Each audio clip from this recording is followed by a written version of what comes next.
or about December 16 of 2025 in Montgomery County, Kansas. I have found probable cause to support your arrest for that offense. Mr. Gaoso, I have a pre-sentence investigation report for Miss Nickel. You are Miss Nickel? I'm sorry, no, I'm not. You're Sean Nickel? No. Oh, what's your first name? I'm the living, breathing entity, the actual person that stands before you. All right, so I'm not the straw man on any paper, all caps person by any means. you don't have a name, a legal name? Under certain charges, yes, under that, but what would be the word? Under distress. Literally bringing me in here against my will. I mean, I didn't break any laws. And you were brought in under the name Shauna Nickel? No, I should not have been. No, I was not. No, they decided what my name was before they ever ripped me out of the vehicle. They called me a name before I was ever able to give them a name. But I am the breathing, living entity before you here. I'm not that person on that piece of paper. Okay, and does this living, breathing entity before me have a name? My mother calls me daughter. My father calls me daughter. My children call me mother. What is your legal name that you were given at birth? That's that straw man. I'm sorry, I can't answer that question. I'm just not answering any more questions. I haven't had the chance for a phone call, attorney, nothing. So I'm not going to answer. I can't answer any more questions. All right, Deputy, based on your information, is that Shauna D. Nickel? Yes, Your Honor. All right. Miss Nickel, you are appearing before me, having been arrested on a couple matters. One is MGI 24 CR 193. That was an arrest warrant. That was issued as a result of the state filing complaint information wherein you are charged with the following 5 counts. Count 1 is identity theft. It alleges on or about March 13, 2024 in Montgomery County, Kansas, that you unlawfully and feloniously used any personal identifying information or document containing the same belonging to or issued to another person, to it Sherry D. Dodge, with the intent to defraud that person or anyone else, to it Deputy Steve Gass, in order to receive any benefit. Identity theft as charged here is a level 8 non-person felony. It carries a sentencing range of 7 to 23 months in prison, a fine up to $100,000, and 12 months post-release supervision. Counts 2, 3, 4, and 5 are also alleged to have occurred on or about March 13, 2024 in Montgomery County, Kansas. Count 2 is interference with law enforcement. It alleges that you unlawfully and knowingly obstructed, resisted, or opposed a person authorized by law to serve process, to wit Steve Gass, in the discharge of any official duty. To it provided false information regarding the name and date of birth. That's a Class A non-person misdemeanor, carries a penalty of up to 1 year in the county jail and or fine up to $2,500. And count 3, you are charged with driving while suspended, second offense.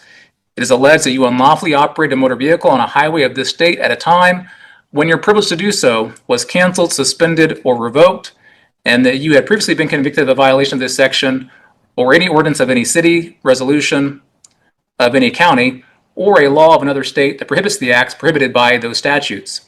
Driving while suspended, second offense, carries a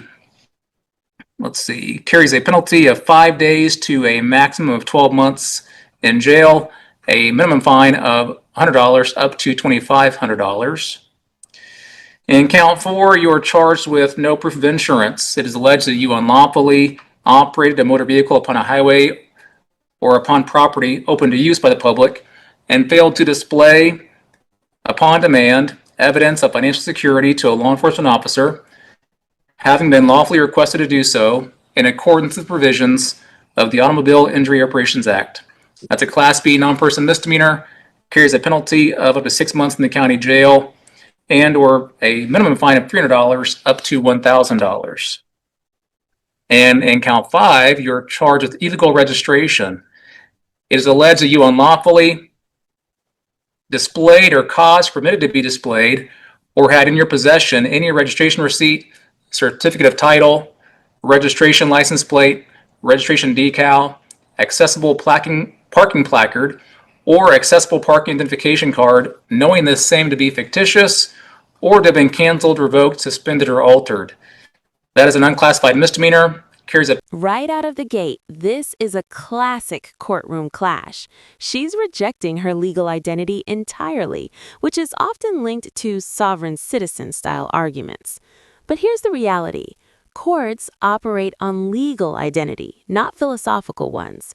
So the big question is, can denying your name actually help you, or does it instantly put you at a disadvantage? penalty of a fine not exceeding $2,500 or imprisonment in the county jail for not less than 30 days, nor more than 6 months, or both such fine and imprisonment. So those are your charges and possible penalties in MGI 24 CR 193, for which you were arrested on that warrant. You were also arrested on probable cause, that being out by the Montgomery County Sheriff's Office, their case number 25-1459, and that was for the offenses of possession of methamphetamine, possession of drug paraphernalia, interference with law enforcement, and transporting an open container.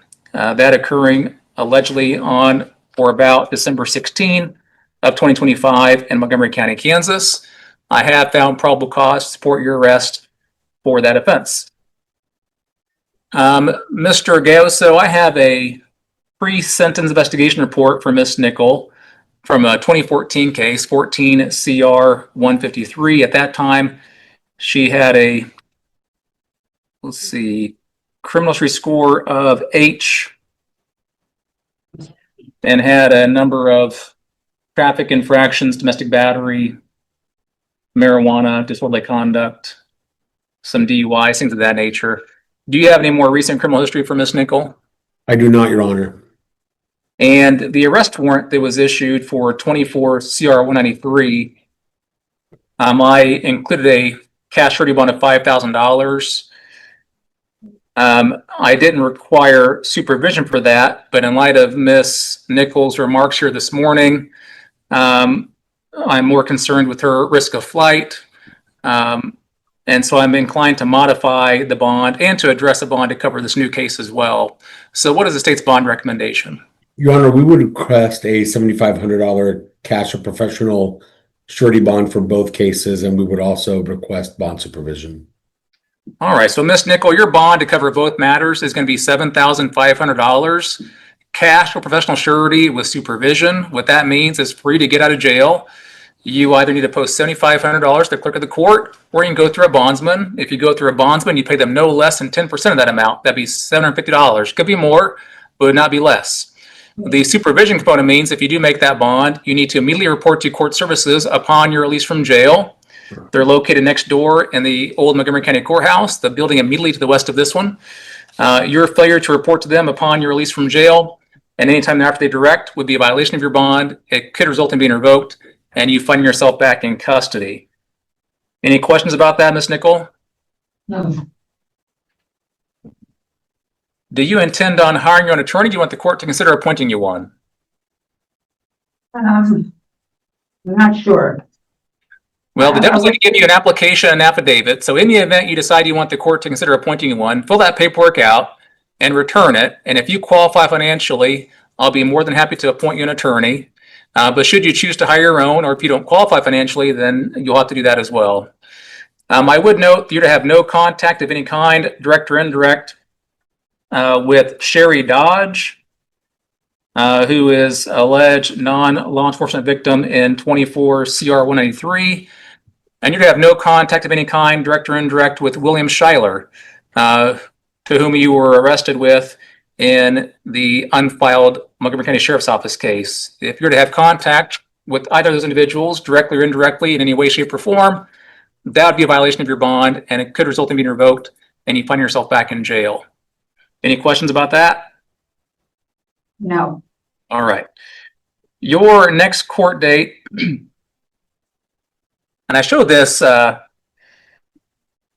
Mr. Gauss, so the 24 CR 193 is a north half case. This unfiled case is a south half case.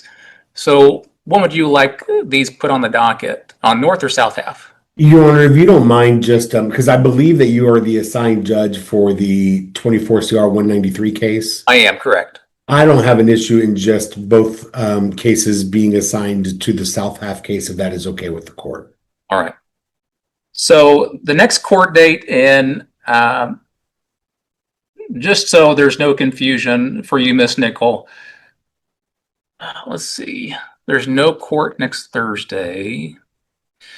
Mr. Goso, do you think the charges can be on file by the 23rd in this new case? I believe that is appropriate, Your Honor. I know that a complaint has already been prepared, and in speaking with our office, we hope to have it on file this afternoon or tomorrow. So, all right. So, Miss Nickel, I'm going to set both your cases for hearing on Tuesday, December 23rd at 9 o'clock by Zoom. If you have bonded out and you're not in jail on that date, you either need to make yourself available by Zoom by getting signed on your own with your own device and your own internet connection. Or if you don't want to do that or can't do that, you need to come back here to the Judicial Center, check in at the clerk's window by 9 a.m. on Tuesday, December 23rd. And when your case is called, they'll get you set up on a laptop to participate in that hearing. On that date, you'll find out what you've been formally charged with in this unfiled case. Thereafter, both your cases will be set on my next docket, January 15th at 9 o'clock. And that will be the instructions that will be given to the judge on that day. So for now, you just need to make yourself available to be in court Tuesday, December 23rd at 9 o'clock. If you're still in jail on that day, you'll appear by Zoom from the jail like you did today. Again, if you do bond out, be sure to, one, check in with court services upon your release, and then make yourself available by Zoom on the 23rd, or come here and use our laptop on the 23rd. Any questions about any of that, Ms. Nickel? I don't think so. All right. Thank you for your time. You're free to go today.